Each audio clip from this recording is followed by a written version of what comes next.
I have two now. You can go to that if you miss something in your notes, right? Are we ready? You can go back. Is Rob? Rob is here, Rob's just printing off something for me, so All he'll right. be, if we. Well, we can start on it. All right, today is what, the 31st? Yes. We'll call Board of Assessors call to order. Approval of the minutes of June 29, 2023.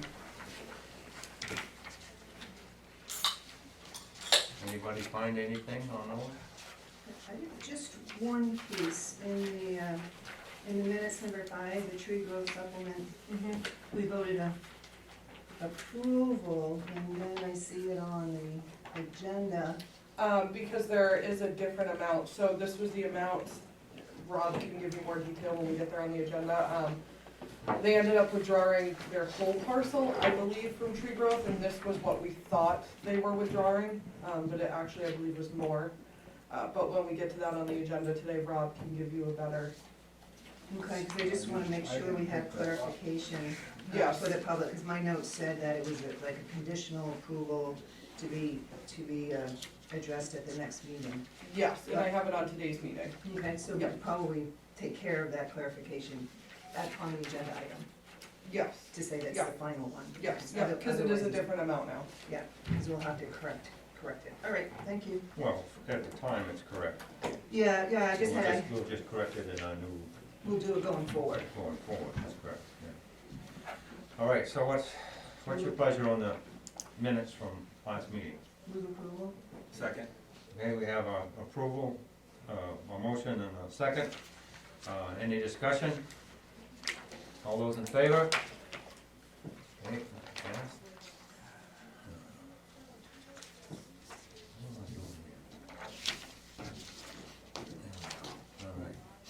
All right, first item of agenda, tree growth supplement.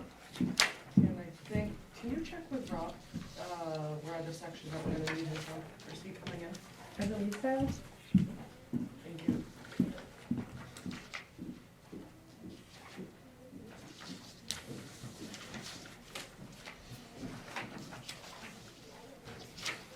We'll wait just a minute to see if he's coming in. That's what this is about, right here. Correct, yeah, he knows the specific details on it, I just know that the penalty ended up being, higher than What we he talked presented about last last time, week. yeah. Yeah, okay.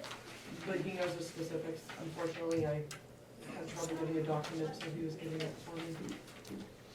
Oh, forget holidays.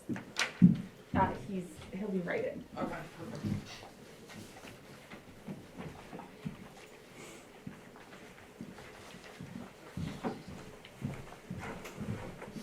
Did you find that? Thank you. Do you have a packet? There's one right there. We're on agenda item for the tree growth, Okay. for Hunt. And I'm not positive of the specifics, so, For Mr. Hunt? yes. So they have a copy of the, Yeah, the story behind the tree growth for penalty for the Hunts is they had two lots side by side, one was 40 acres, one was 10 acres. So they were both in tree growth. They sold the house out of the 10 acre lot, a 1.6 acre lot with the house out of the 10 acre lot, which created a penalty. So I reached out to them to say, you know, you've now, it's a smaller lot, there's one penalty for removal for that one, for the house. We were debating back and forth if they were in tree growth or not. I provided the evidence that they were. They then said, well, I want to take the entire 10 acres out of tree growth, not just the first house lot, because they have another house on there that they have for sale now. So this is for, after talking to them, instead of taking it out as two different pieces, I looked back and took it out as one 10 acre removal.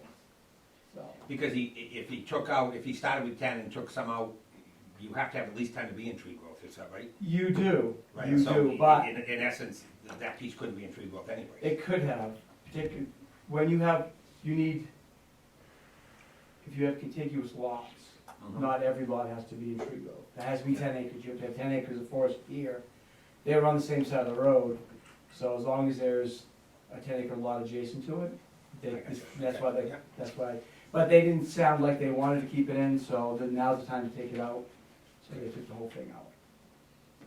So the penalty that's being assessed is the normal penalty for taking, land out of tree growth, without it's called a penalty, but not without an excess penalty, in other words. Because if they didn't take the property out and they started building on it, Right. then that's one calculation as opposed to just taking it out now before they do anything. Right. This is another Yeah, calculation. non-notification to the assessor's office prior to a change could constitute an extra 25% Correct, added on to okay. that. I didn't know that. Yeah. Oh, yeah, yeah, you can't, you've gotta, Exactly. So I think that was kind of at play here, and so I reached out to them. The records were a tad bit ambiguous, I wasn't 100% sure. But through our conversations, they realized that they were in, they didn't think they were. So the penalty always is based on full value, how we normally would assess that 10 acres, adjusted by the certified ratio. And then we calculate what the value actually was being assessed at currently in tree growth. Take the difference between those two numbers, and then there's a factor applied to that difference depending on how long it's been in the program. Between 20 and 30%. and so, but this particular piece of property, it's the $9,582 and $28.74, right? Correct. Okay. All right, I'll vote to approve. okay. I'll second it. Okay, we have a motion to approve and a second. Any discussion? Yes, how is this correct, the previous approval? Yes. And I notice it's a separate map and lot and acreage, so this second one reflects the full 10 acres That's correct. versus this That's other. right. Okay, so when we vote, I just wanna make it clear that that other vote is not the final vote. That's right. This So will This will be the override it. overriding vote Correct. because of dates, timing. Right, and then once they realized it was $7,700 to take off the 1 acre, 1.5 acres, knowing the plans with that lot, they decided to go ahead and take the whole thing out, which puts it at the new number. Could you, where they were continuous, where they fell under the 10, can they play with the property lines? Is that in theory, to keep pulling acres out by combining deeds? I'm assuming they're taxed separately instead of continuous, when the 10, The 10 and the 40, you mean? yeah. And when I spoke with them, like I said, before the supplemental was even done, the $7,700 one, I reached out to them to say, let's talk about it, make sure we all understand.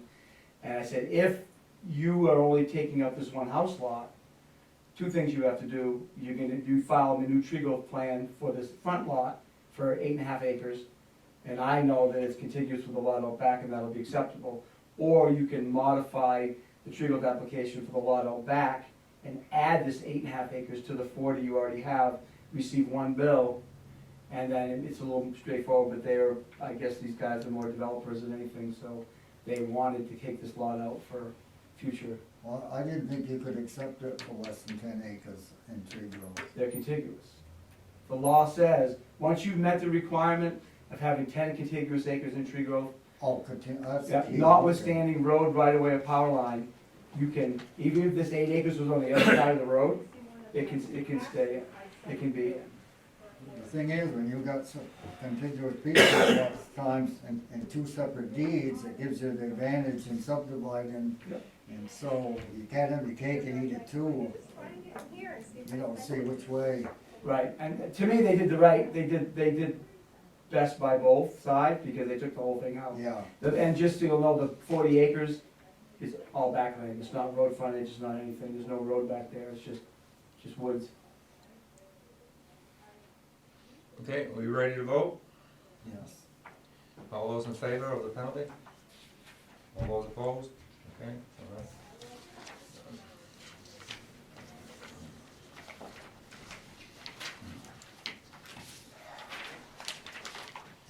didn't see any information on item 4 here. The community concept Yeah, it's about a application. 30-page application. Beg pardon? It's about a 30-page application, so Rob is going to give you a breakdown on that. Okay. They, I have no idea why they hadn't asked in the past, they've always been paying their taxes, but this year they filed for tax exempt status for that building. There's a housing authority, Which building are we talking about?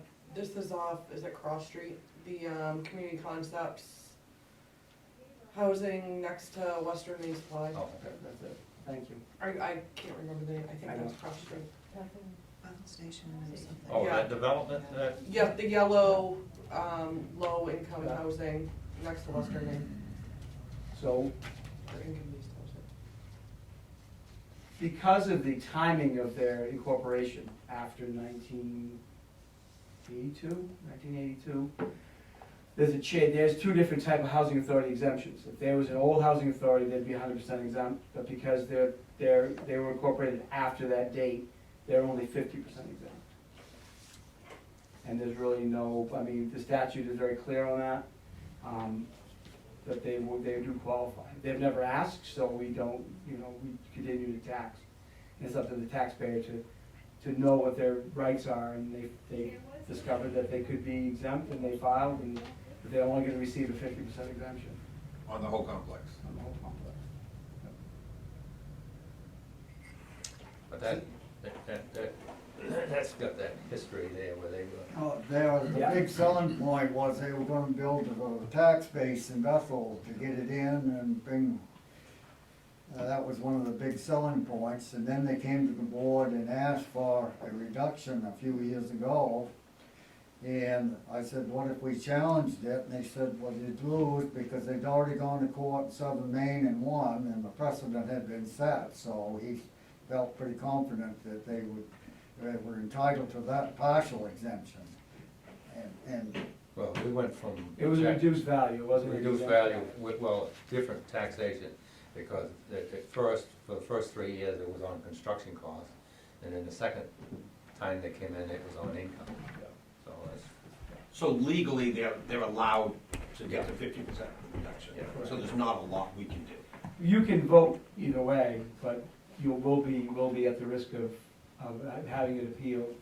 And there's not a lot of leg we have to stand on. We probably wouldn't win that appeal. well, I thought we were already at 50. No. No, they just reduced the value. The value, the value right now on the whole property is like 250,000. So based would on we income. change the assessed value to?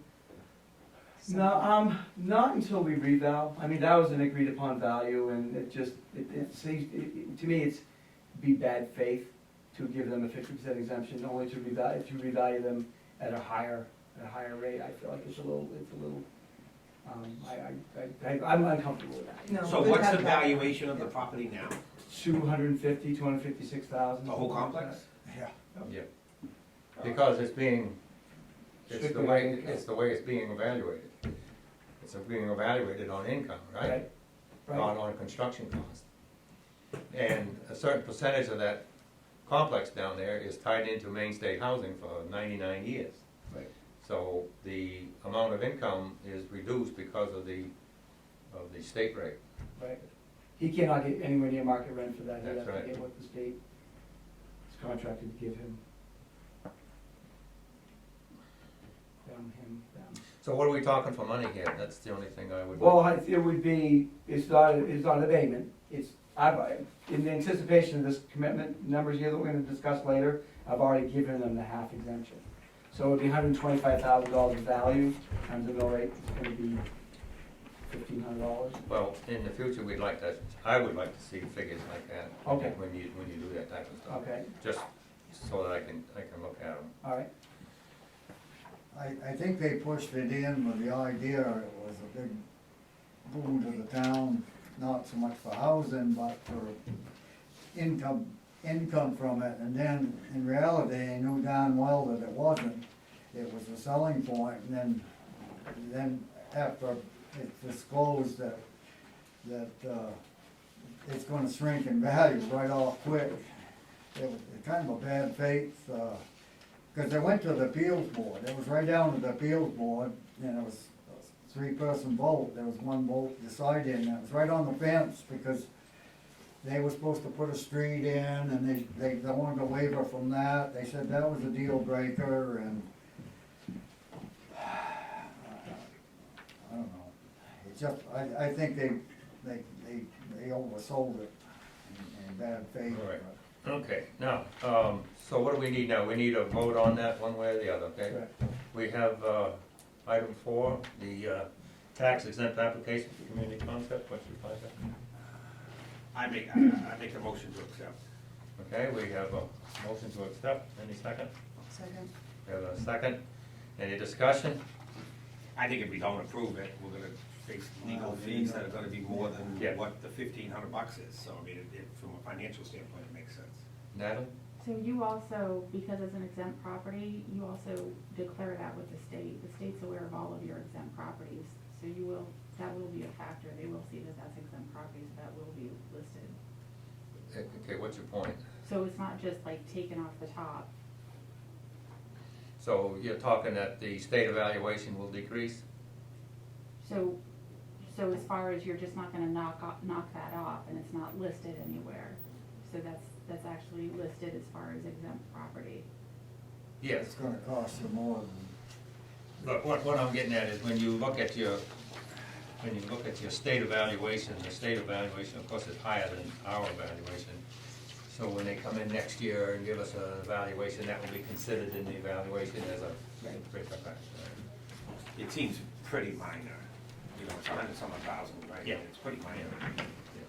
Plus, in a reval, we'll get to reassess. Right. They'll continue to get that status, but we'll ask, when we happens, Right. we can ask for your income stream to see what value affects. I mean, the market, even though the rent is dictated by Main State Housing understands the cost of everything going up, and I believe that what they're giving to these rent control properties is more than it was years ago. But I think that's time to do that as a revow.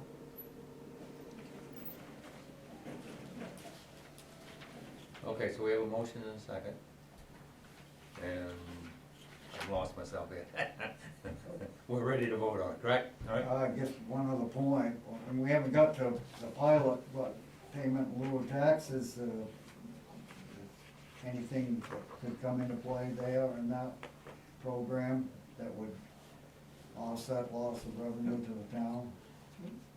There is, I'm not sure, what I don't know for sure, I mean, the pilot program does help all, but I don't know how that works when you're talking a property that is only half exempt.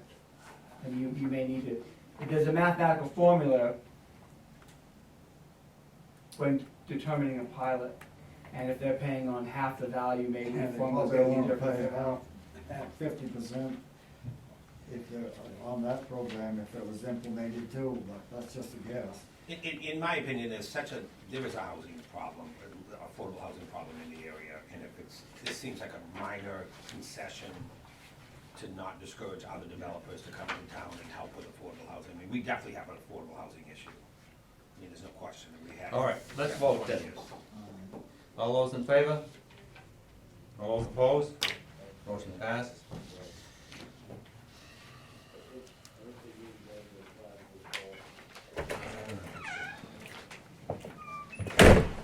Good morning. All right, personal property tax. As requested by the board, a continuation of the discussion. What are we gonna do about this? So at the last meeting, you all requested that I add up some numbers, regarding the unsolicited, 706As or personal property information that we've received. So companies that just automatically send it to us, we don't send out anything to them. So currently, we have 56 that have sent them in. The original value is 6.9 million. The depreciated value on that is 3.9 million. So I have a breakdown, if you guys want me to send it around, you can look. I mean, a lot of the company names, I'm sure Rob can figure out how this is done, but they must have their accountant send it in, so it doesn't, You know, it's not people that you're gonna recognize, cause it comes in under different names. Yeah, it's leasing companies and Yeah. national companies that they provide a 706 list to every municipality, whether the municipality does anything with it or not. So there's a lot of those. Yeah. A lot of leasing companies for heavy equipment, copiers, things for office equipment, pretty much anything. And those are just the things that came into the office without any solicitation from us. Yes. So I have a copy of that if you want me to send it around, and then, Rob, do you wanna? That is just an example of one page? a 706A letter we sent out in Poland. You wanna take one and pass it on?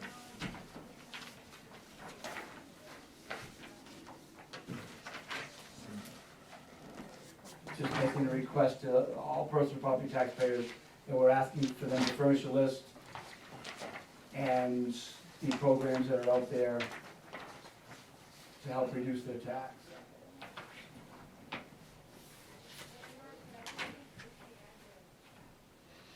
So Rob, that the unsolicited 706As that were sent and the Betty applications received, if you were to turn those into the state, how much money does that equal for the town that has been unsolicited?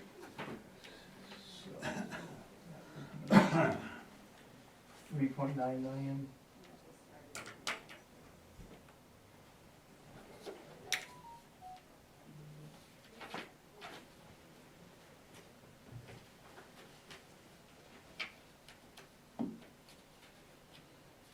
Do we have anything under the Better program? Better, Yeah, 'cause that's an No. old program, that's not even, there would be that things, was phased out, wasn't it? no, it's still here, yeah, it's still here, but But that, it was only for a period of time. no, it's still here. You see this It's P1? Better started before Bet E. Correct. And when Ben E was brought in, that's only for business equipment, like, nothing retail. So anything that's retail is still better.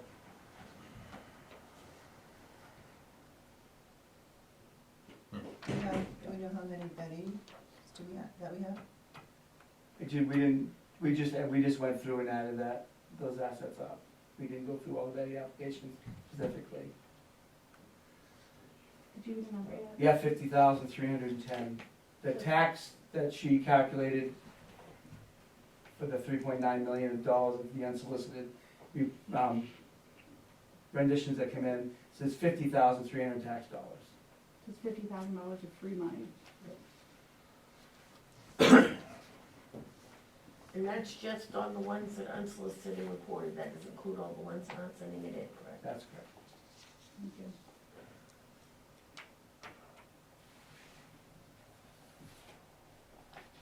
I can send this around too if you guys want to look at it. It's typically like the bigger companies, like the Tesla chargers or Yamaha or I think Redbox, things like the larger corporations that just automatically send them to everybody.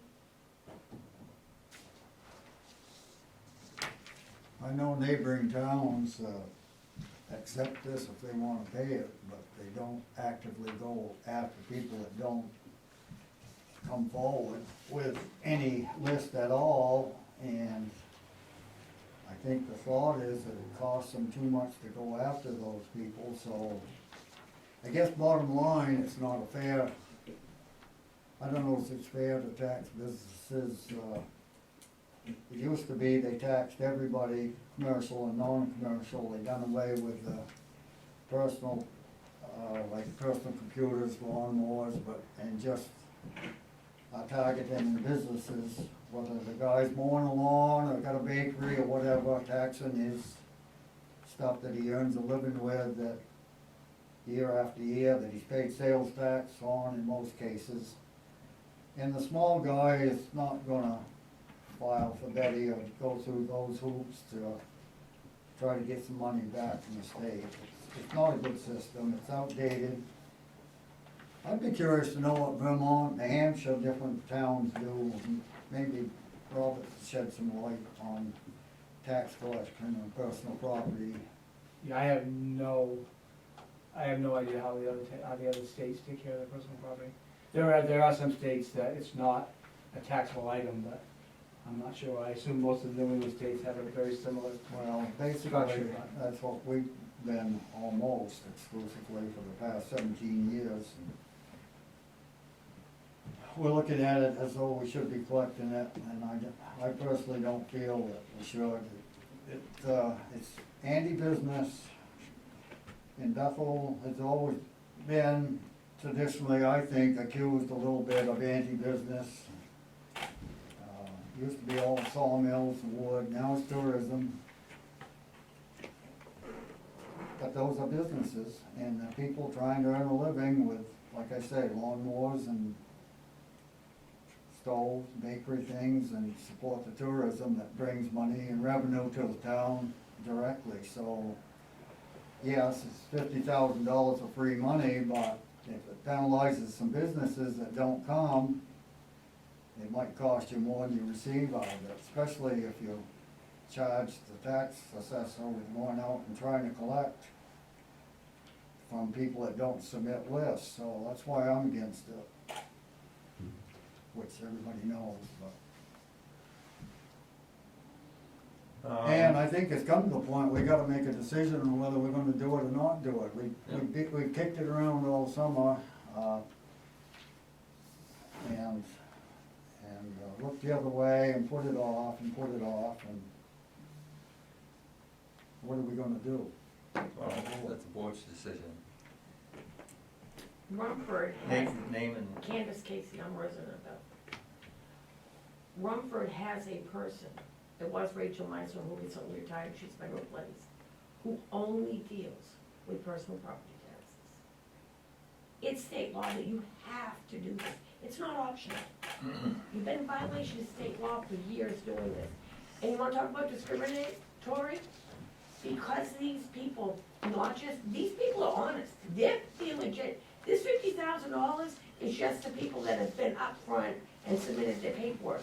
You got a lot of people out there, and we all know many of them, that should be paying their share of personal property taxes. You're transferring what they should be paying under state law to everybody else. You got one person here, the only company I understand that getting a bill for personal property taxes is Hancock Lumber. They're also making up for, because the mill rate is higher than it should be, because these other people aren't being calculated in. And in truth, this thing here that you got coming up is fraudulent, because you know you have not honestly, legally, legitimately reported the personal property tax value on your calculation form. You all know this, and you've known this for years that it's going on. And you're transferring what somebody else's debt onto other people that, anybody that's got a home here, anybody that's renting, it's included in their rent. They are making up for what these businesses are not paying that they owe. I'd like to respond to you ought to ask Courtney to show you the paperwork from when we discontinued collecting personal property, the mess that we had, trying to collect back then what people owed, hadn't paid, and the paperwork it created, and all that unfinished business is there, from 17 years ago. And never got paid, and it created a lot of confusion, ill will, and at that time, the town manager and select board, not select board, the assessor board voted to Break the law. not try to collect it, To break because the it law. was costing more than you were getting from it, and hard feelings and ill will. And dollars and cents wise, it wasn't cost effective, that's bottom line. No, it's not, Natalie? because it's not your job to collect. The tax assessor and the board of assessors does not collect the tax. You are not tax collectors. You need to figure out what the assessed tax is. You need to figure out what the valuation is. So the problem is that you don't know what the valuation of the personal property is. And go find that out is not cost effective. To beat down a skidder out in the woods and paying this man his hourly rate is not cost effective. Not putting him down on his hourly rate, but But if you don't make the effort, you have to at least make the effort. You need to No, make. you don't have to, because we haven't for 17 years and gotten by with it. Nobody has come from the state of Maine, threatened to arrest us for, and saying that you have to do it. They say it's a law and you should. And right here on the 706s, you may request a 706. It doesn't say you shall. So it's voluntarily. And as one guy told me, that was a logger, he says, I'm not gonna submit the rest of my equipment. Some of it's in New Hampshire, some of it's leased. He says, you think I'm stupid? He just backed Well, he away. doesn't have to declare leased property. Pardon? He doesn't have to declare leased property. The leasing company declares leased. Well, he didn't even wanna fill out an asset list because he didn't believe he had to pay it, and he was right, because Bethel never did collect it. And so you don't know what the valuation, the true valuation of the town is. I can tell you in good faith that these neighboring towns do not go out actively trying to chase down one guy with one skidder because it's not cost effective. They just kinda laugh and say, if they wanna give us a 706, we'll assess it and they can pay us. But we're not Does Newbury have true and perfect lists sent out? Pardon? Does Newbury have true and perfect lists sent out? I didn't hear you now. Does Newbury send out requests for a true and perfect list? I assume that we did back then. We I'm sent out asking. 706s, but there again, it doesn't say you shall, it says you may. So what does that So- tell you? If you want to, go ahead, if you The don't, assessor an assessor sends out a request for a true and perfect list, then they have to provide a true and perfect list. So I am asking if you are aware if Newbury sends out a request for a true and perfect list. And the assessor for said- Newbury he is said have sitting to. right here. not may. It's saying you may. Mr. Blake, are you aware if Newbury requests a true and perfect list? What does may mean to you? No. At your Are you will. Is aware that if not Newbury correct? sends out a request for a true and perfect list?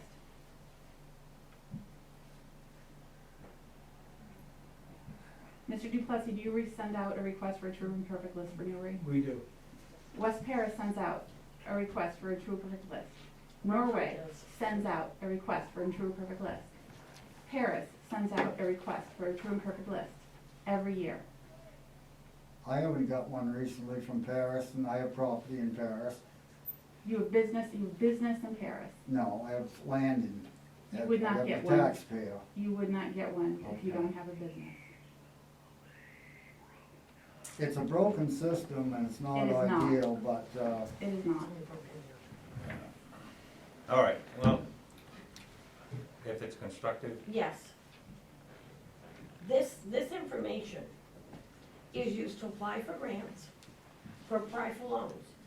Do you not understand that because this is being falsified, all of those loans that you've been getting, all of those grants you've been getting, they can come back and recall those because you don't meet the requirements. You didn't even at the time, because you didn't submit true and perfect information, and you knew it, because you've left out a big part of the tax base here in Bethel.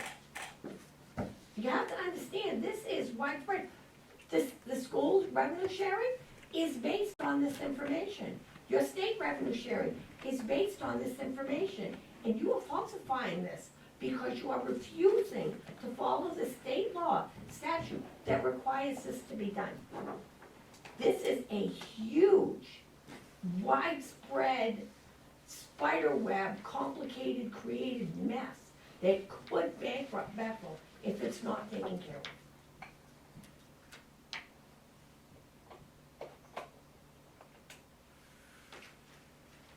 all right. Okay, so what we're looking at is whether we wanna send out the request for the, equipment, which would be the 706A, with the next, round of tax bills. Is that correct? It would be done. But before, it would be done Yes. before, We would send them out effectively, giving us the list of all assets as of April 1st of '24. and We're when, gonna go out in February, and we want them back in enough time so the taxpayers to be able to compile that list in a reasonable amount of time after April 1st, something back, middle of May, 1st of June. Okay. That would be actually for next year's. Correct. round. Yeah, this year is too late for this year. Okay. All right, what's the board's pleasure? So, Mr. Chairman, I would like to table this until after the first of the year. And we can, deciding a policy change right now, I don't think is in the best interest of the public. We'll be sending these things out, wanna make sure that the landscape has changed a little bit here. I originally, that's why I kept saying, let's talk about this after the commitment time, because we're transitioning to a new assessor. We're trying to balance the bubble or not bubble with the evaluations. And now we have a new landscape here where the town's in transition with a manager search. And we'd like to revisit this. I think that would give us enough time, January, and before the time that we'd have to send these out, to see if we have the services available to take on this policy change. I'll second that. So you made a motion then. Yeah, I guess I do. On discussion.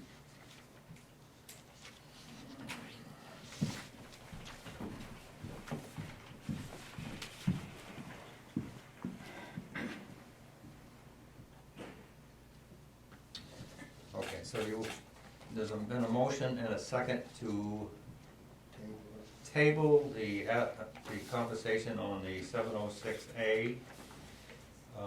Do we need a specific date to revisit this? So you wanna postpone until an event or a date?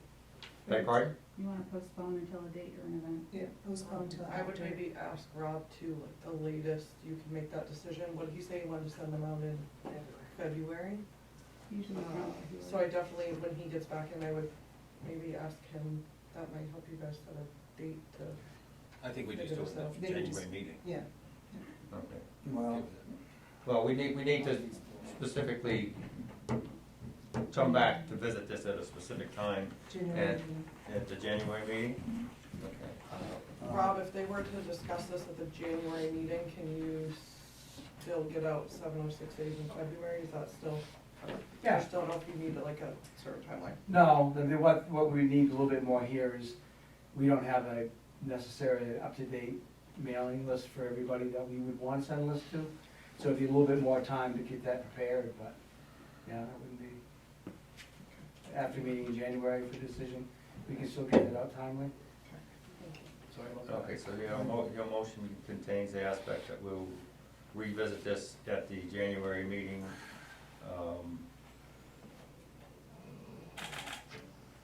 I don't know, I think it's pretty timely right now with the administration up for change. It's set the direction. We were pretty much through other town managers, this was a non-issue until Natalie come on board, and it's her belief, but if she's no longer here, maybe the new town manager would have more insight contradictory to her views. Might be more timely to take a stand on it now rather than later, I don't know. All right, any more discussion? So the motion is that we will revisit this at the January meeting. All those in favor? All those opposed? I'm in favor. You are in favor, okay. Yeah. All right, that's 4-1, that we will revisit this in January. Doesn't resolve the fact presently, that's for sure. That will give us time to, depending upon what the vote is at that particular time, to take action one way or the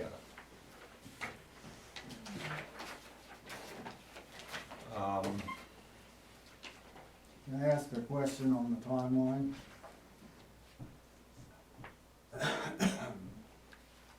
What are you talking Well, about? what I'm getting at is, I may be in Florida in January, do I have a vote virtually on the issue or non? She says no, I thought it says no. I don't have our rules of procedure right here, but I believe the remote policy states, I believe it's That was only during illness. Corona, or that we, No, it's still instated, if you wanna check with me later, I can pull it up, but I believe it's only in terms of illness, or Correct. Natalie may, it's the same across all boards, so you may, Emergency. yeah. You might as well fly back in January, the weather's good. Well, I will. I mean- I strongly believe that, All right, we know what we're gonna do, it's gonna be January, so. Okay. Item 6, the amount to be raised by taxation for September commitment. Ron? Yes, so what you have in front of you are three very similar mill sheets. We can talk about the pink highlights after, but, so we went ahead and finalized all of our work, did all of our spring work, visited all of our properties. So we have a up-to-date, current, total taxable. So, and line number 1 on all these sheets is the same number, and that's, again, the up-to-date, current taxable valuation of real estate. $597,612,000. Going down through the report, line item number 2 is $2 million for taxable personal property. So it gives us our total valuation base, line 3 of $599,600,000 and change. So that's the valuation base that we'll be using to set the rate. 4A and B are the homestead exemption calculations. We are still certifying to the state of Maine this year that we are at 100%.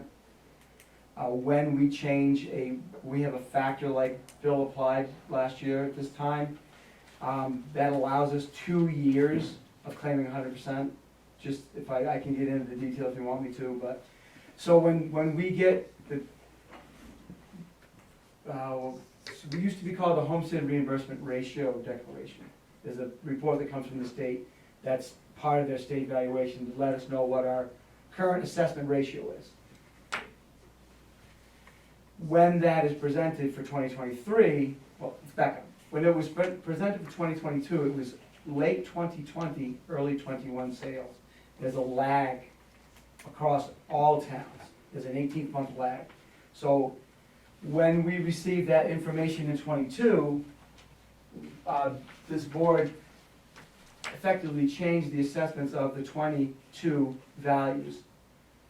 And they used, again, late 20, early 21 sales. We say we up our values, we're declaring 100%, there you go. When the 2023 same application comes in from the state, they're still looking at sales that happened before we factored in 22. So we say, we had a partial revaluation last year, which is one of the options on that form, so we can declare 100% again. So there's no need to factor the values up. We can certainly, I know that's the next part of the discussion, and we can. But what this shows you is, as the values were set as of last year, with all the new construction, all the new lot splits, this is our new valuation base. And having that valuation declared at 100, which gives us the option on line 4A to give everybody their full $25,000 homestead. So every homestead in town that's receiving the $25,000, we're giving up $13.155 million of value. Now, that's just the homestead, Just the homestead, that's not the veterans exemption? that's right. Veterans exemptions are done differently. What about this new law that came into effect where we're going to? The stabilization, The Stabilization Act, where is this gonna be plugged in? it's not in here at all. Why? Let's, can we get to that? I don't know, if we're gonna discuss it, We will fine. discuss it, because Yeah. it's a leap of faith, let's put it that way, but it seems to be working out in all the town's favor. And one of the things I want to touch on at the end, so, just generically, the state did not have us calculate the gap in this mill rate. We have to file this other form later after commitment to get those funds back. And we'll know the exact amount of funds when we do the commitment. I'll get into all those details. So 4A is the full amount of homestead that we gave out to everybody of relief. 4B is, it says 73, but it's not true, that's 75%, I'm sorry, 76%. Every year the state has changed that reimbursement amount. We forgive 13.1 million. 76% of that 13.1 million is calculated as taxable, but it's looked at as a reimbursement from the state down below, so it's part of our valuation base. Okay? 5A and 5B is Bet E qualifying property. $11.2 million of Bet E property.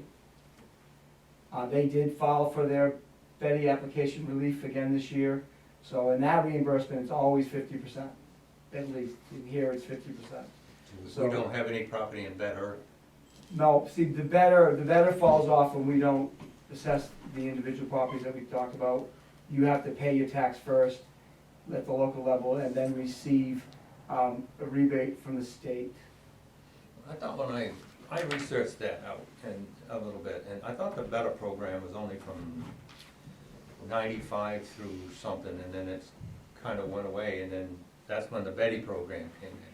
That was the original thought when they put the better out there, because everything qualified for better, then they realized, why don't we just have it, we're trying to do away with the personal property altogether in the state of Maine. So better, they added Bet E to it. And then the legislature got together and said, well, wait a minute, why are we giving Bet E tax exemption to Walmart and Hannaford and Best Buy, all of those big box stores?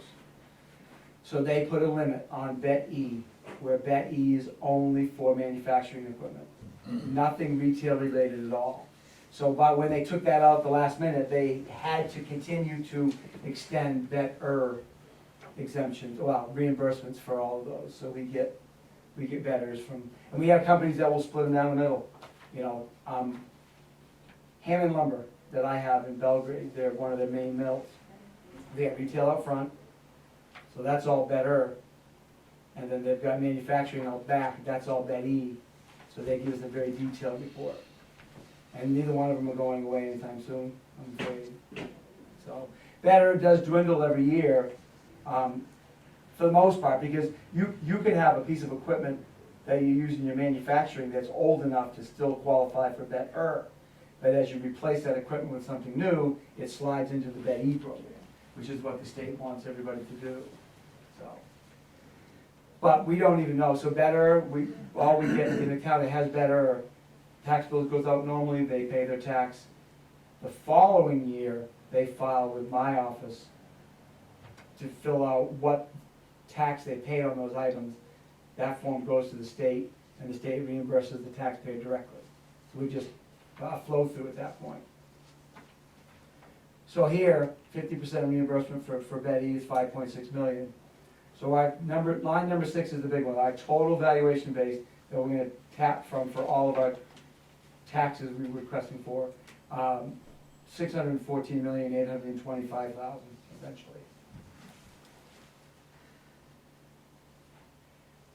And so the lines 7 through 11 are our assessments.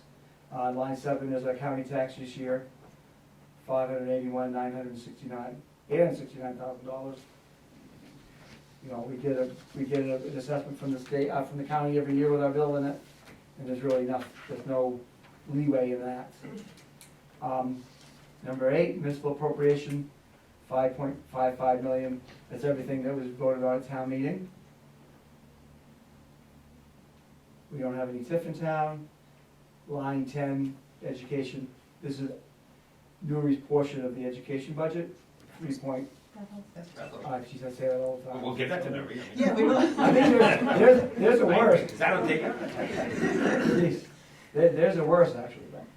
So those are the 3 gross budget items. So line 11 is just the sum of those 3, 9.89 million. Any questions so far? So from that gross, we're allowed these deductions here, the lines 12 and 13. Number 12 is revenue sharing. Every town gets a certain amount of revenue sharing based on their formula. And here it's 300,000. And then other revenues.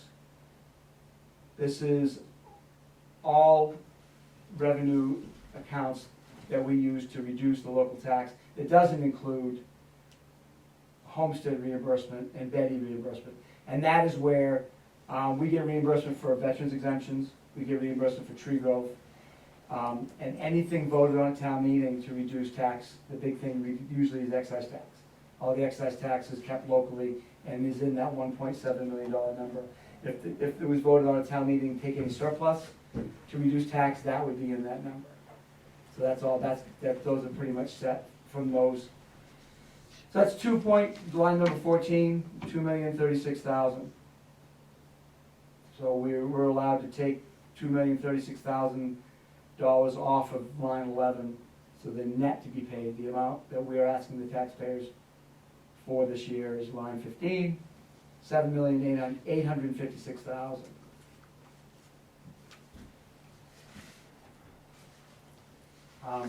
And this form is set up, even though it comes out of our software, lines 16 through 23 are basically checks and balances. It's the same form that existed when we all had to do this by hand.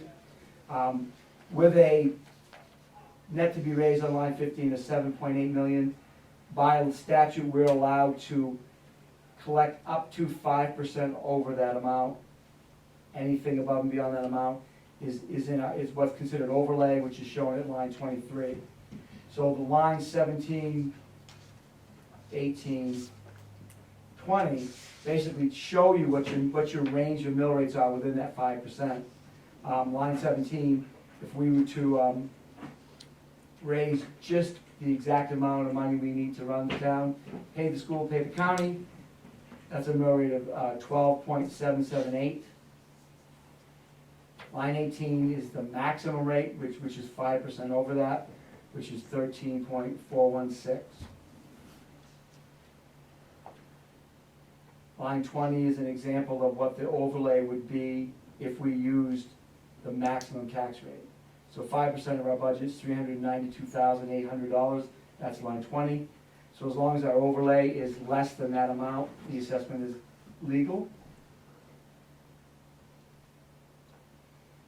Once the rate is set in line 19, which is highlighted, that specific rate in turn affects line 21 and 22, which is the homestead reimbursement and the Betty reimbursement.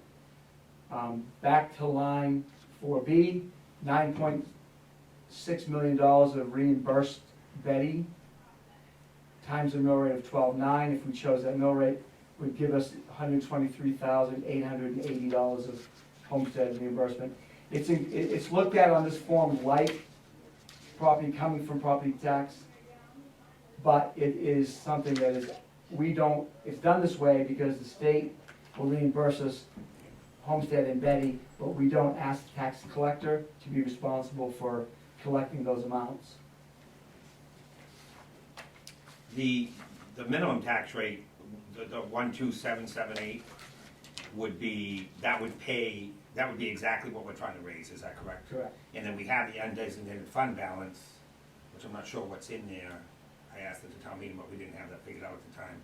But it almost seems like if we go with that rate, we're raising what we need, and the undesignated fund balance is our cushion, which is quite healthy. It's my understanding that the undesignated fund balance is quite comfortable. Well, you can't take anything out of the undesignated fund balance to offset anything, any shortcomings. That's all done at town meeting. An amount of Correct, I overlay, agree. an amount of overlay is something that should be considered because you're gonna get non-payment of tax. You'll have people that won't pay this tax by the time we close our books in next June, and the overlay amount will allow you coverage of that. So you're suggesting the 12950? I have Which is- I have three suggestions in here, and the only difference in what I explained to you was those three pink highlighted areas with three different overlay amounts. Overlay, again, something we can collect. Once it's collected, it's always there for the town to use, but we can never spend one dime of it without taxpayer approval. I mean, people say that abatements come out of the overlay. It's the easiest thing to do, most towns do.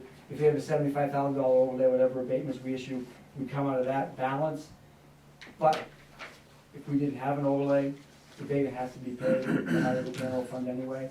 But this is a way of having the town be able to take in a little bit more money that would help in cash flow in some towns, example, and it helps build up the undesignated fund balance without having to go and ask specifically for it. Overlay has always been a mystery to me. I don't know why it has, but it always has been a mystery, because That's your call. at first I thought it was exactly what you were saying, that we use the overlay to pay the different things that when we overtax aspects. Yeah. But that's not true. And now you're saying that it can't be used unless you have taxpayer approval, in other words, at town meeting. That's right. Uh, So this is the amount of money you have, the board has a right to set a rate that gives you an overlay of X amount of dollars. Yes, but what, There's nothing how really- do you spend it then, I guess is the question. Well, what happens is if Hang on, and if you can't spend it without taxpayer money, approval, then why have an exuberant amount? But I suppose that's all dependent on your checks and balances during the year. We're looking at either a $75,000 overlay or a $136,000 overlay. Sometimes in years past, we've gone the minimum, and I don't know if we've ever been in peril over that. Last year, I believe we did the minimum, the middle of the road.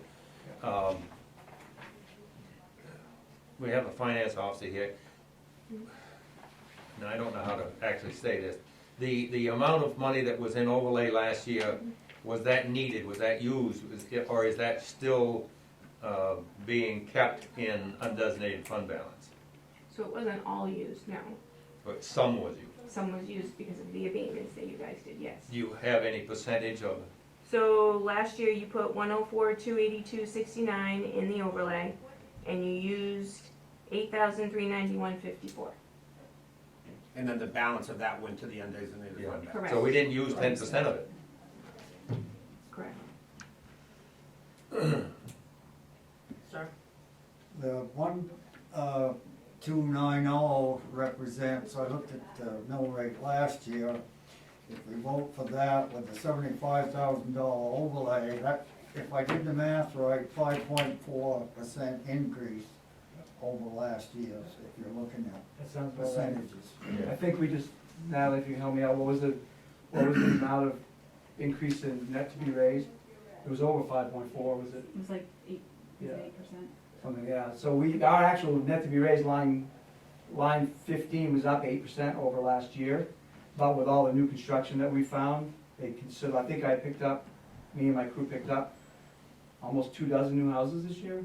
On top of all the new lot splits and all the new garages and porches, the healthy amount of new, so we brought that 8% increase of net to be raised from property tax down to 5.5% because of all the new items in line number 1. So So, what I'm trying to get at is, we had 104,000 in overlay last year, we used less than 10% of it last year. We've got increased property, so we're gonna have increased taxation there. I think I'd be looking at the minimum amount of overlay, even if we doubled the amount of usage of the overlay, we wouldn't even be using, well, you'd be using about 20% of the proposed overlay. You never know though. Well, that's true, but I think I'd be in favor of the .012, which would be the lowest amount of overlay. But that's not done in stone either. We could look at a rate less than .0129. I can put anything, I just Yes. gave you some examples, some starting points, whatever. the But I wouldn't board- wanna, I don't think I'd wanna decrease the overlay any more than 75,000. Okay. Things to consider. Included in this is county tax. County tax is based on the entire value, assessed value of the entire county. When the county is notified that Bethel is falsifying it, they can come back at Bethel to make up the difference and take it, the transferred liability, wrongly transferred liability from other towns back to Bethel where it belongs. Same thing with school budget. It's That's based- not, he's That saying is that's not true. That is not County true. tax is not based on the entire valuation? As we talked about before, our county tax and our school tax is based on state's valuation of Bethel. We saw that number over $600 million. So the state puts a valuation on every town in the state. At their own methodology, it roots in ours. Yeah. And they know, so when they have a town that, I have towns, and I know other towns that don't do personal property, I'm not gonna debate that again, but they don't, for whatever reason. The states, in their valuation, will add in an adequate amount of taxable essentially virtual personal property. So your state valuation has a personal property value in it. I believe it was $3 or $5 million that Mike Rogers had put for Bethel. So when you pay your county tax and you pay your school tax, it's based on the state's valuation of this town. And in that state valuation is a number for personal property. That is where the town's risk is, and there's no risk there. That they can't, that they use their judgment in trying to figure out what personal property the state thinks we should be collecting. Not by doing a bean count, it's just they feel good. The gentleman that does that, he works all throughout the state, and he says, okay, other towns of this size, their normal personal property is X, we're gonna add in X, so your county tax and school tax are adjusted by that, and that's it. There's no look back, there's no coming back. In the paper this week, they want to monkey with the state's evaluation in some of this pay back because towns like Bethel are experiencing, due maybe to the skiway, increased sales with high valuations, and it's a skew in their system, and they're thinking that they've got to somehow make adjustments to be fair for everybody, in the same way, in the school monies or whatever. So,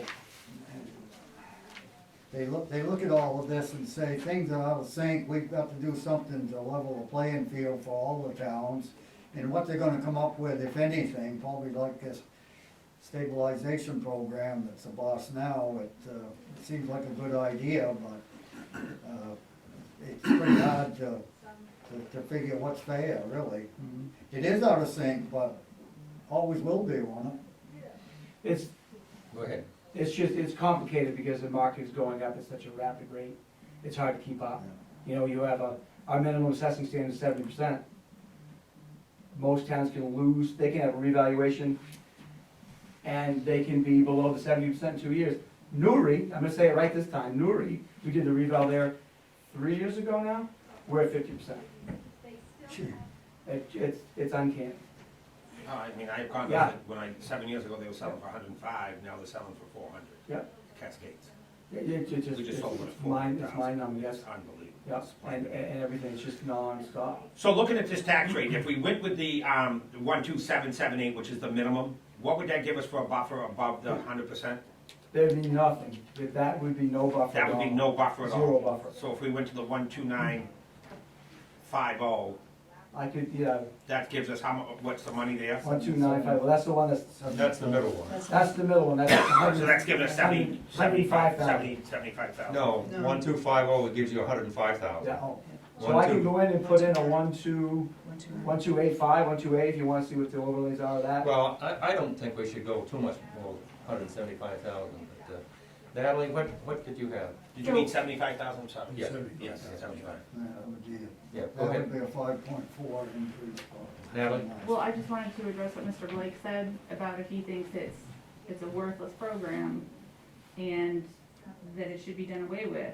That if that's the case, then you should do away with it for everybody.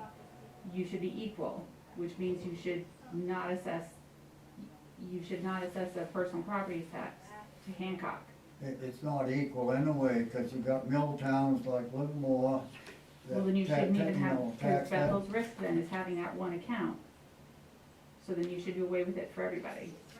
Andover was a classic example when Telstar was, you know, West Cassett was a town that had high valuations that all of a sudden just went poof, and it really affected the town. I don't know how the state, if they compensated for it or what the outcome in some of those cases. I know they have to curtail a lot of their spending, But if because the if income. that's the case, that's going to affect your mill rate. Just as an FYI, it is applied to everybody. It's everybody under $1 million. It's only over $1 million that is That's- paid. That's right. So it is, Hancock does get that benefit for under $1 million, just for clarification. It's gonna affect your mill rate if you treat everybody the same as far as Well, nobody pays. Okay, we're gonna discuss that in January, so I think we'll close that for now. Did you have anything more that you wanted to say? I think you're on really, really, really thin ice, I think you're putting it down, Okay. in a tremendous risk. All right. Do you want me to run into 12.85 real quick? Sure. Just to see what the That would overlay be is? great. It'll just take me a minute. Oh, It's not a support good- by, you're thinking of 12.85? Well, that's what, yeah, Just that's to what get an I'm idea what we're thinking. talking about. Just take me a minute. So are we deciding this today? The overlay would probably, well, that's the other thing we're Decided talking about. September 13th. That's leaving it up to the board. Okay, I Same so thing, so we, you might set the commitment today then? we Is have that- no reason not to. Yeah, I just, Yeah, but that's up to the board. Yeah, Well, if, let's say you have a real low overlay and you've got to do some abatements and you come up short on cash, can you'll be in a position like maybe you gotta have a special town meeting to authorize that expenditure? Huh? On his computer. That's the question. So I wouldn't My advise desktop. after the last, out of the last few special town meetings, I wouldn't advise us to go back to a special town meeting. So what do you do on the abatement issue? Well, you said it also covers people who don't pay their taxes as well, correct? Okay, just remember, because you guys keep mentioning abatement, it also, I mean, there are people who don't pay their taxes, so remember to factor that into your thinking, just. It's not only So it's not abatements, but it's just people that abatements don't pay. it's covering. Through the fiscal It's year, you've covering gotta people pay who your aren't paying bills. their taxes as So- well. Okay. And how many liens did we send out? 84, 85, For non-payment of taxes? correct. Yeah, see. How many replied? So we just put them to lien. Oh, okay. So I They would say were- that amount's probably more than the abatements from last year, do you know That is approximately? I know abatements you said were around 8,000 last year, or Rob had said. Yeah, so the abatements were 80,391. If you wait a second, I can tell you what the amount is that went to Yeah, so lien. you gotta cover the. So just that non-payment. amount. So I don't know if I wanna go down to the, We also requested a fund balance, and since then, it was very helpful. The undesignated fund balance is extreme. yes, but then you gotta look at your Yeah, but you The gotta outstanding. get lien it out amount there comes by out of that amount authorization. Yeah. too. What's that? The liens come out of that amount too, the overlay. yeah, And you've got to, even though you have a large undesignated fund balance at any particular time, at that particular time, you've got to look at what you have for outstanding bills Right. too. what's And, coming in, what's going out. and what's gonna come in. So you may have a $4 million, undesignated fund balance, but you may have X number of million that's gonna come in within the next 4 or 5 months that you're gonna have to pay. Right, So in all reality, that it's not, right, and the true fund balance is what's audited at the end of the year. yes. Which usually comes in, and I don't know, it's usually around 2.9. I Yeah. mean, it takes into consideration everything that comes in and everything that's paid out, and then gives you your balance. That undesignated fund balance isn't all cash just sitting there either. No, I understand. Yeah. Just, But it's also almost double of what we historically had. It depends upon what our quarterly bills Mhm. are, and I don't know exactly what that is. Amy? Okay, so the amount of money that was supposed to be collected in taxes that was not, that went to lien, principal only, was 83,265.26. So that would be over our overlay of. So that would be a total of a little over 92,000 between the abatements and the unpaid for last year.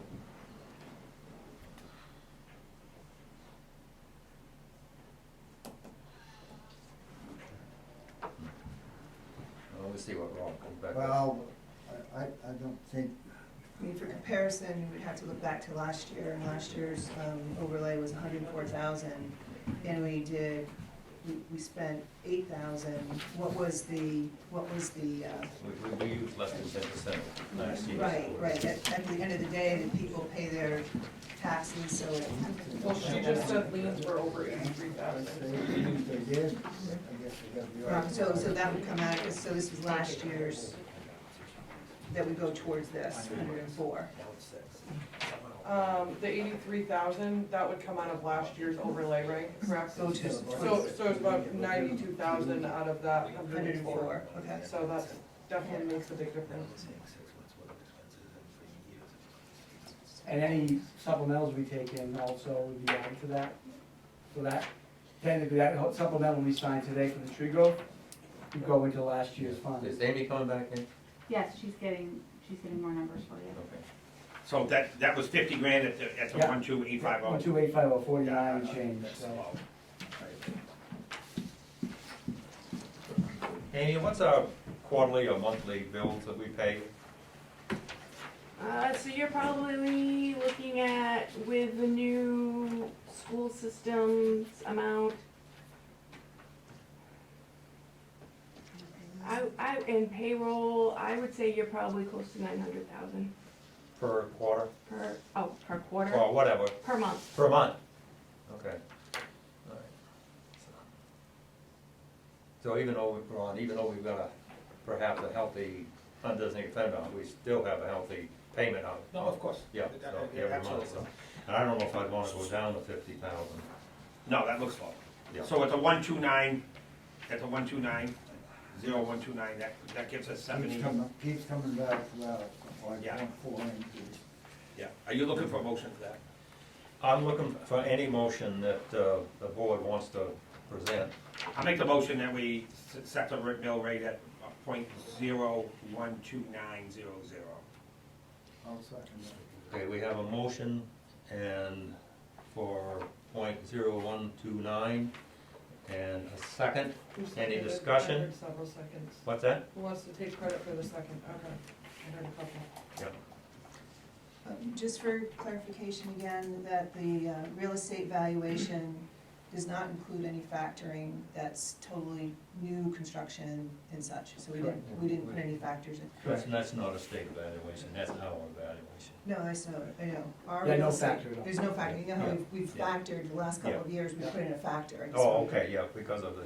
Because of the Yeah, bubble, yeah, and then yeah, this year, yeah. we haven't put in a factor. This Right. is truly, And that's the next on the agenda. I know, Yeah. I kinda work backwards, but I And just it's wanted good, that confirmation. even if, to do it this way, I like, because you're seeing actual change in tax burden, with the 5.5% increase, change in tax burden. The new valuation we picked up based on keeping the values the same. And then if the board decides they want to change values upward, you know, it would be a factor across the board for everybody, so there wouldn't be a tax shift. It would just increase the valuation, lower the mill rate, taxes out the door the same. Thank you, yeah, that's about a $12 million increase from last year. And Sounds then, great.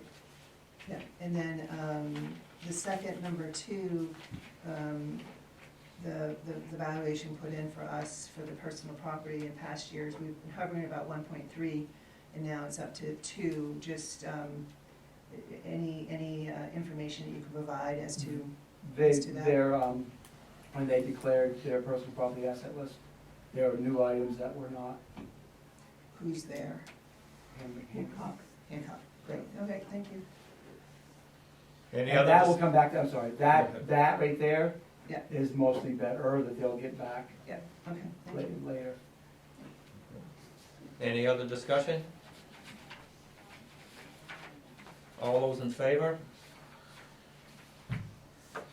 All those opposed? Okay, so the mill rate is set at .0129, with an overlay of $75,044.63. What I see in other towns, I think everybody, it was kind of Santa Claus, you have people ask, fire trucks and everything that they wanted, and they pretty much got it because times are pretty prosperous overall, and, All right, you know, that's not a bad rate, but the reason that it is not a bad rate is because the business people that have built houses and brought businesses in Bethel to make it prosperous, Bethel and Newry, so. all right. Item 7, One more thing, I'm sorry, go ahead. for commitment. Do you want papers today to sign? 'Cause we can So create then you some wouldn't have to papers. meet in 2 weeks. Right. You as a board have the ability to make the decision if you wanna commit them today. We decided on everything. If you wanna come back and make it official on the 13th that we had set, we'll have papers available then. Well, what's the board's Or pleasure? you can I'm do it fine now. doing it today. Huh?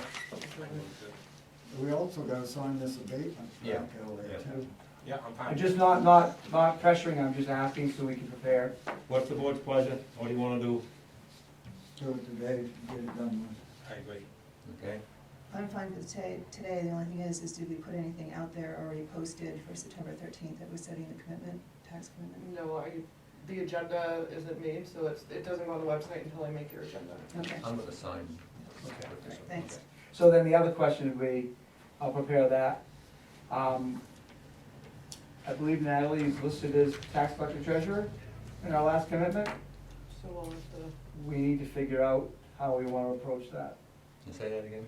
Natalie is right now the tax collector and the treasurer, so when we do our commitment papers, it has her name on it as being the responsible party for both of those seats. Has the town appointed anybody else? I believe last year when, they ended up having to didn't they have to redo it to the interim town manager? Correct, And then every when time. Natalie got hired. You're gonna have to do that anyway, but just the idea of going forward, if we know So they will something's have to get imminent. together at some point. We don't have that person identified yet. All right. Yeah, but who does that? The Board of Assessors doesn't do that, that's the Board of Selectmen. Whoever is appointed in those positions. Yeah, but the Board of Selectmen is the board that will determine that particular Right, action. right, but I'm just throwing it out there that if there's something Yeah. that you know is going to change and you wanted to have again, talking about today's commitment on the 13th or anything else. Well, and last year, you as a board, it was on the agenda that you did recommitment of taxes to the interim town manager. So the board Which- must have done something with it. Yeah, so if there's a change in any of those two seats, that they need to be recommitted, Right. which we will be doing. Irregardless, it's just a lot less if a brand new commitment is not committed to Natalie at all. It doesn't, again, So we shouldn't do it today. no, she's the responsible one today. Oh, But I'm just letting you know that. All right, do we need a vote on that? No, That's just, Yes or no?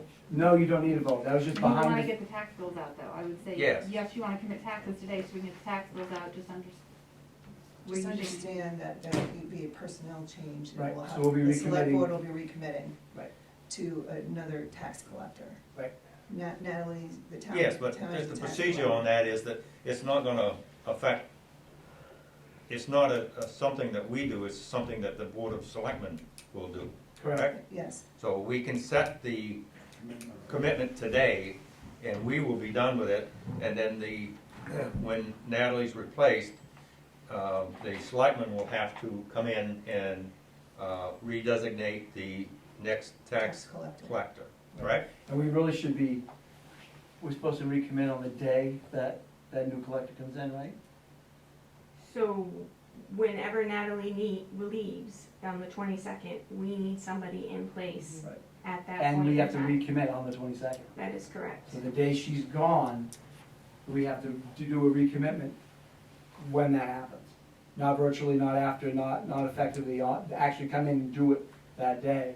Because it's looking to the forward that we'll have to meet again. We can draw up, we can do the process in our software to create the right balances that we're forgiving Natalie for collecting. And put in charge of her replacement to be collected. Okay, so, but if we do it today, then we can send out Right. tax bills, Correct. and then we On can the do, 22nd, they'll have to come back in. come back in, You'll have to come in. okay, for On the another, 22nd, because I mean, And somebody's do gonna what? have to take Recommit the Natalie's. tax. Recommit the taxes to To- whoever the interim or new manager is, whatever Okay. the board has Yep. designated at that point. Okay, I've got that straight now, I'm sorry. I wasn't, all right. Okay, so let's, I think we need a motion on that, one way or the other, to commit taxes today. I'll make the motion. Okay, Ron has made the motion, Seconded. George has seconded. Any discussion? All those in favor? All those opposed? Okay, so we're gonna commit taxes today. Thank you. Discussion and review of updated assessment value. Which we're not factoring, so that's. We're not gonna that's do any of not- that that's not today. Well, not at all this time. Yeah, this Uh, year, Right. yeah. Right. State of Maine pilot program, what's that? We talked about, last time we met, we were talking about all the tax exempt entities in town and how, like, for example, the land trust has a massive land holdings without paying any tax. We talked about what sort of, what can the town do to try to to help them assist in some of our budgetary items. Is this all the same thing? Yeah, just pass it. It's a whole packet. Oh, it's a packet, I'm sorry. Yep. So, and the acronym is the pilot program, payment in lieu of taxes, where the town can reach out to most tax exempt entities and tell them we want to enter into an agreement to have them pay something towards the essential services they provide to everybody, you know, police protection, fire protection, mostly the vast majority of our town budget. It's always been there. It was always voluntary. The town could kind of like, hey, listen, we would appreciate if this entity would help us out. These new statutes allow us to enter into an agreement regardless of what the number is, something that's agreed upon. If they do not want to participate, we can basically send them a bill, a payment in lieu of taxes bill for just those services that we are providing to everybody. But we give an opportunity for people to come in and negotiate. Most of my land trusts in my other town that are tax exempt, we reach out to them and they give some sort of donation. They give a donation that's equal to or more than their tax liability if they were in tree growth or open space. So they take care of that part of it. I know that, I think we just discussed that Gould pays something every year to the town. It was 20,000 back in the budget committee, is Yeah. it the same now? I don't No, remember. it's not, it's 11. Like 11. So it's 11,000. Which school are you talking about? Google. So just looking at it, because when I was on the budget committee, Yeah. you know, Yep. we do the sidewalks, we've got the water down there. for Water, fire protection, sewer, water, sidewalks, sewer. roads. It's just not, I mean, it's $50,000 to go there, right? It is a day student, you know, and we're getting 11 grand total. Right, so in my mind, this is a program that needs to be looked at. It would be nice to know what this town has.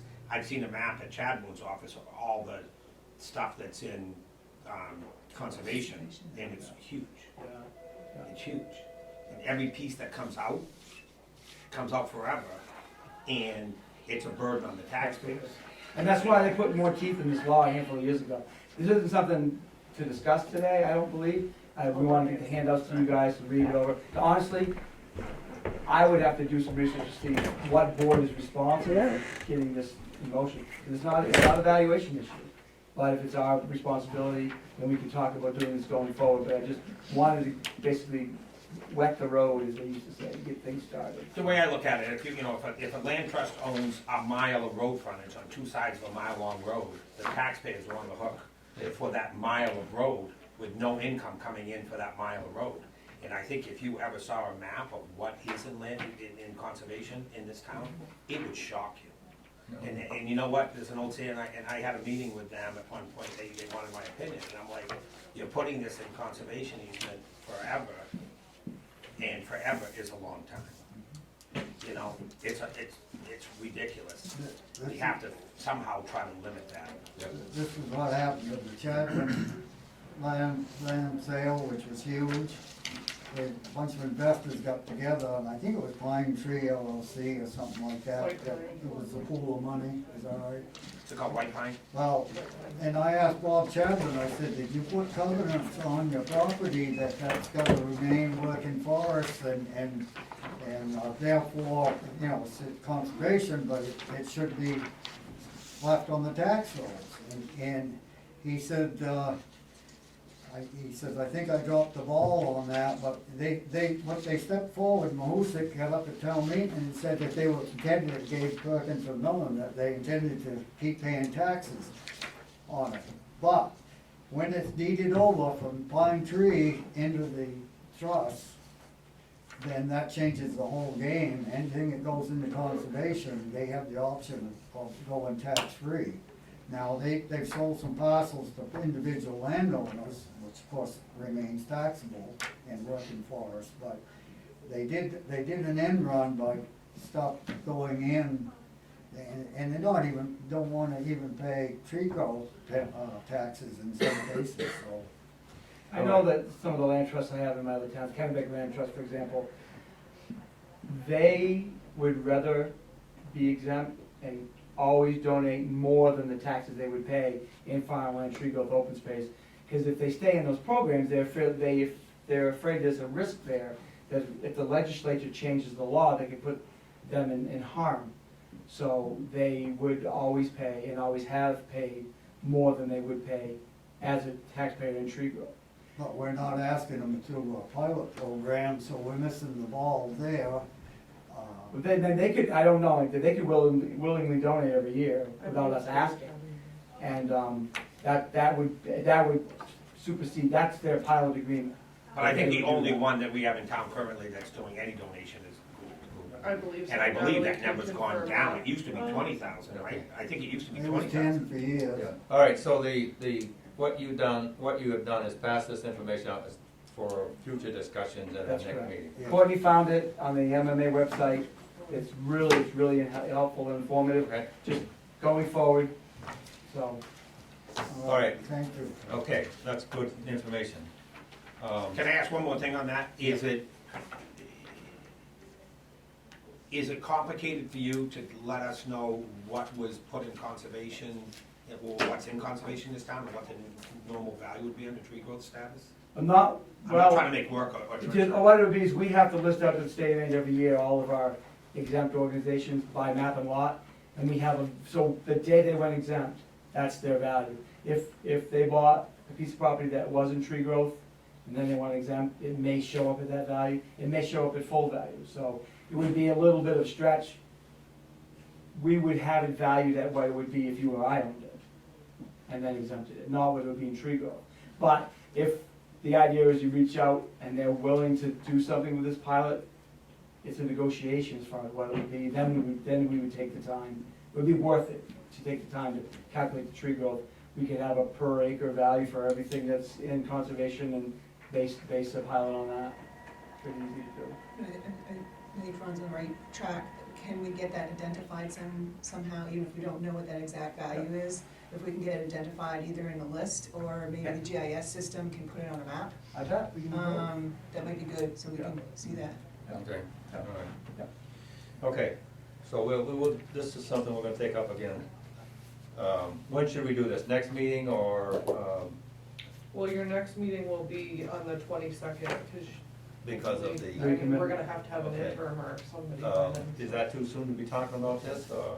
Whatever, I mean, honestly, why don't we just put it on the agenda, and then if you guys have read through it enough to have, we're more comfortable with the conversation? Is this something that can be, or will be, or should be, put out this year? Or is it for the next coming We commitment? could do it. I would feel, the nonprofits do a lot of good, right? But the problem is they're chewing up a lot of our land, which is actually, the simple math is, if it's 10% of our property, then everyone got a 10% tax increase because of the conservation easements. I would feel more comfortable trying to give once we get our heads around this, if it's our responsibility, giving nonprofits a heads up that this is coming down So the for road. next year? For next year, Okay. correct. All That right, would be, good. I don't wanna hit somebody, everybody does their budgets a year Yep, ahead. yep. I would like to be fair about it, but I also think we need to be fair to the taxpayers. And maybe letting them know that next year we'll be seeking something mathematically, maybe they'll donate willingly. Okay, other business? I do have one piece, briefly, with the sunsetting of the LD 290 and the increase of the benefits for the LD 130. Actually, my father, who lives in the town of Wilton, he received a letter from the assessor's office there. I thought it was appropriate, stating what his stabilization tax was, and that program is no longer going forward. And it listed what the other programs were in basically in lieu of that. I thought it was a great communication. I didn't know if we have done something, will do something, or maybe do something. Here, I made a couple copies, just seemed appropriate to, So is it cut To in communicate. stone that the 50,000 is a net new figure for the homestead exemption, or in lieu of this program, is that going forward? Nope. They haven't finalized that? So they cut they were offering the other program, and then the state just Oh, so that's been repealed? repealed it. Yeah, They so, repealed. yeah, the sunset of that is after this year. So when we're talking about LD 290, the stabilization, everybody who qualified this year will get a 1-year respite of increase. But that's the only year, just this year. And it's based on age, It's based on age, just on age. just age, not income levels or anything. Just age in that this property qualifies for a homestead. So we need to know what LD 130 is. right, it's in two pieces, and that just gives a Yeah. very brief and it's not anything that the town administers. I mean, they can, Well, I would System think we'd have questions, to but it's notify, we have a list of people, That's the including extension of the myself, tax that applied Oh, for yeah. that. right, so I just thought it was a great communication. So the question is, do any towns do that on their own? We are, most of my towns are. I've heard, so some towns are stepping up and saying, That's what this. we're gonna freeze their taxes. and No, do no, no, no.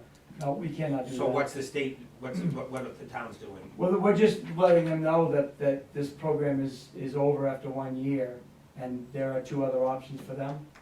And then when they receive their tax bill next year, it'll be at the normal tax amount that everybody else would be paying. So there's no, the So no stabilization- towns have done any relief on an age, locking an age, because I thought I'd read that There somewhere. are some towns that have a local, it's like I used to live in the city of Gardner, and they had a local tax credit, but you need to get approval for the town meeting for that, because you have to raise and appropriate those funds. The people still have a tax, they have to be assessed like anybody else would be assessed. We don't have the authority locally to give them relief on their tax bill. We have to assess them in the commitment book like everybody else. But if you have a fund set aside locally to help pay part of that, that particular town, you had to be over 65, maybe even 68, and you had to be a resident for 10 years. And then you get up to $500 off. But it doesn't affect how we value things and how we assess a tax against them. But a lot, Go ahead. we're sending these out, a letter similar to this out in a lot of our municipalities. I just ran a bunch of mailing labels yesterday. I think it's a good PR, because this demographic, not all of those people are out in public as much as everybody else. They're not as savvy with the computer as everybody else, and I think it's the right thing to do to let them know personally that they are no longer going to be receiving this benefit. That'd be great, thank you. So, Something like that, I have something else they drafted up. This is good, we just don't have somebody's individual tax amount on it. They already seen that, but I think something like this would be, do we have the authority to ask that, to be able to put that letter out, or should we just enclose that with our tax bills? I would want to set it out separately, because if you send it to every taxpayer is gonna receive this notice. It's gonna cause more confusion. There could be people that should have qualified and didn't. That's gonna give some bad faith. They're gonna come in and, well, that's not fair, why can't I get mine, I wanna contest that. I think it should go out just to the people who will be affected outside of the tax bill. 100 in Bethel, over 100, wasn't it? Yeah. 129? We were on this lot first. But something after the tax bills go out, but if you can instruct us to do that, we'll just do it. Yes, Okay, that's fine. I'm all for it, yeah. Yeah, I thank think you. it's a good PR thing. Yeah, I think it is too, so. All right, Okay. any other, Also needs to any be a other? warning, because the people that were in the tax stabilization, they're gonna get hit twice as hard, because Yep. it was frozen, so now they're gonna be hit with a 2-year increase. Yep. So you're gonna have some very upset people Yep. next year. There's no way we could put it out. Any other old business or other business?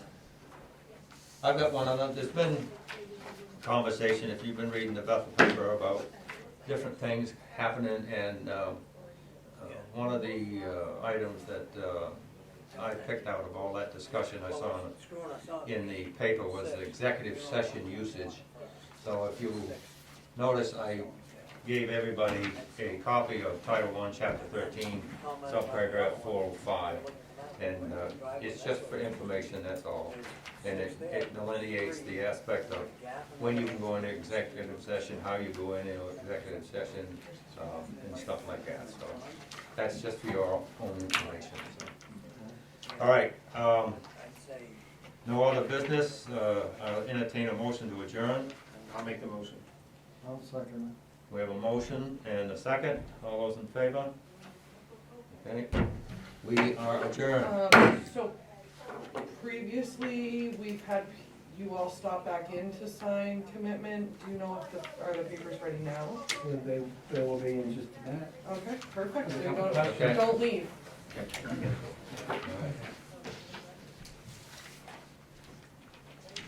I mean, You need me. Just due date, interest rate, things like that. Okay. All right.